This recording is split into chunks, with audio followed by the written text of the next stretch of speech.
how people respond to price changes, and I'm talking about here elasticity. And price changes can have a big impact or effect on how people respond to different goods. So, for example, when the price of hamburger rises or increases, people may switch to egg sandwiches, and that's what we call substitution, and it leads to a decrease in demand for burgers. This is known as elastic demand.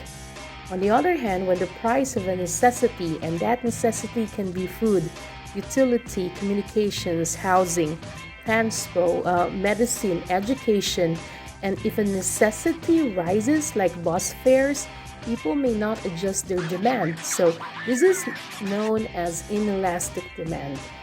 So goods that are luxuries or have many substitutes tend to be elastic, while those that are necessities or have fewer substitutes tend to be inelastic. So we're talking about here the normal goods. In the short term, on the other hand, demand tends to be more inelastic. But over time, so there's a time element, people may adjust to price changes. And remember that there's an inverse relationship between price and demand.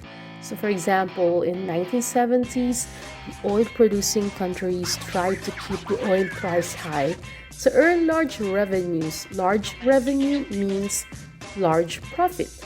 But in the long run, consumers reduced their demand for oil by buying the oil and change it into more fuel-efficient cars, for example, like electronic cars, which means that there's a substitution.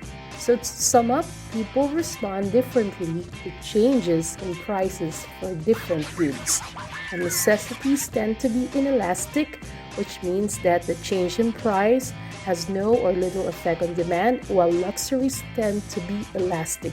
And in the short term, demand tends to be more inelastic, but over time, people may adjust to price changes because of the relationship between demand and the price.